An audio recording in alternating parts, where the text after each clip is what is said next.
નમસ્કાર મિત્રો, સ્વાગત છે તમારું અમારી YouTube channel Gujarat jobs and ન્યૂઝમાં. મિત્રો, નિયામક શ્રી શાળાઓની કચેરી વિદ્યા સમીક્ષા કેન્દ્ર બીજો માળ પુની વનની સામે સેક્ટર 19 ગાંધીનગર. નાણાં વિભાગ દ્વારા 6/1/2024 ના રોજ એક ઠરાવ પસાર કરવામાં આવ્યો છે. આ ઠરાવ ફિક્સ પગારની નિમણૂક પામેલ કર્મચારીઓને લાગુ પાડવા બાબત એક મહત્વનો જીઆર પસાર કરાયો છે, જેમાં ઉચ્ચતર માધ્યમિક શાળાઓના અનુદાનિત માધ્યમિક અને ઉચ્ચતર માધ્યમિક શાળાઓના શિક્ષણ સહાયકો, વહીવટી સહાયકો અને સાથી સહાયકોના ફિક્સ પગારથી નિમણૂક પામેલ કર્મચારીઓને આ બાબત લાગુ પડશે તેવું જણાવવામાં આવ્યું છે. વિગતવાર જોઈએ તો નાણાં વિભાગનો તારીખ 6/1/2024 જે ઠરાવ હતો તે બિન સરકારી અનુદાનિત માધ્યમિક અને ઉચ્ચતર માધ્યમિક શાળાઓના શિક્ષણ સહાયકો, વહીવટી સહાયકો અને સાથી સહાયકોના ફિક્સ પગારથી નિમણૂક પામેલ કર્મચારીઓને લાગુ પાડવા બાબત શિક્ષણ વિભાગનો ઠરાવ ક્રમાંક BD-MIS તારીખ 14/11/2025 ઉપરોક્ત વિષય પર જણાવવાનું થાય છે કે રાજ્યની બિન સરકારી અનુદાનિત માધ્યમિક અને ઉચ્ચતર માધ્યમિક શાળાઓમાં ફિક્સ પગારની નીતિ અન્યવે નિમણૂક પામેલ વર્ગ 3 અને વર્ગ 4 ના શિક્ષણ સહાયક, વહીવટી સહાયક અને સાથી સહાયકને નાણાં વિભાગના તારીખ 6/1/2024 ના ઠરાવથી માંદગીની રજાઓ મંજૂર કરવા બાબતે કરવામાં આવેલ જોગવાઈઓ લાગુ પાડવાની મંજૂરી આપેલ છે, જે અન્યવે આગળની નિયમો અનુસારની કાર્યવાહી કરવા જણાવવામાં આવ્યું છે.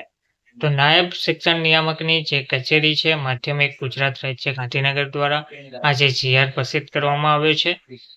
વિગતવાર જે 14/11/2025 નો ઠરાવ હતો તેમાં જણાવવામાં આવ્યું હતું કે માંદગીની રજા હેતુ માટેની રજાઓ મળવા બાબત, જેમાં બિન સરકારી અનુદાનિત માધ્યમિક અને ઉચ્ચતર માધ્યમિક શાળાઓના શિક્ષણ સહાયકો, વહીવટી સહાયકો અને સાથી સહાયકોના ફિક્સ પગારથી નિમણૂક પામેલ કર્મચારીઓની આ માંદગીની હેતુ માટેની રજાઓ મળવાપાત્ર રહેશે, જેમાં નાણાં વિભાગના વંચાણે લીધેલ ક્રમાંક 1 અને 2 સામેના અનુક્રમે તારીખ 20/10/2015 અને તારીખ 12/6/2016 ના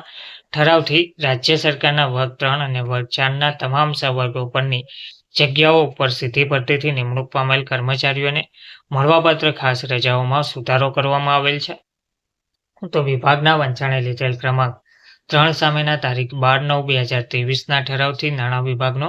તારીખ 12/7/2016 નો માંદગીની રજાઓ મળવા બાબતનો ઠરાવ ગ્રાન્ટેડ શાળાઓના ફિક્સ પગારના શિક્ષણ સહાયકો,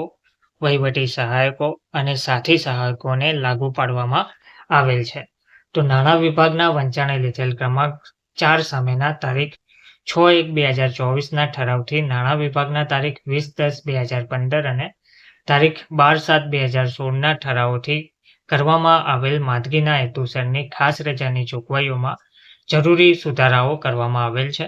નિયામક શ્રી શાળાઓની કચેરીના વંચાણે લીધેલ ક્રમાંક 5 સામેના તારીખ 8/10/2025 ના પત્રથી નાણાં વિભાગના તારીખ 6/1/2024 નો ઠરાવ ગ્રાન્ટેડ શાળાઓના કર્મચારીઓને લાગુ પાડવો કે કેમ તે અન્યવે માર્ગદર્શન મેળવવા દરખાસ્ત કરેલ હતી, જે બાબત સરકારશ્રીની વિચારણા હેઠળ હતી. તો જે ઠરાવ મંજૂર કરવામાં આવ્યો છે તેમાં જણાવાયું છે કે ઉક્ત વિચારણાને અંતે રાજ્યની બિન સરકારી અનુદાનિત માધ્યમિક અને ઉચ્ચતર માધ્યમિક શાળાઓમાં ફિક્સ પગારની નીતિ અન્યવે નિમણૂક પામેલ વર્ગ 3 અને વર્ગ 4 ના શિક્ષણ સહાયક, વહીવટી સહાયક અને સાથી સહાયકને નાણાં વિભાગના વંચાણે લીધેલ ક્રમાંક 4 સામેના તારીખ 6/1/2024 ના ઠરાવથી માંદગીની રજાઓ મંજૂર કરવા બાબતે કરવામાં આવેલ જોગવાઈ લાગુ પાડવામાં આવેલ છે. તો ટૂંકમાં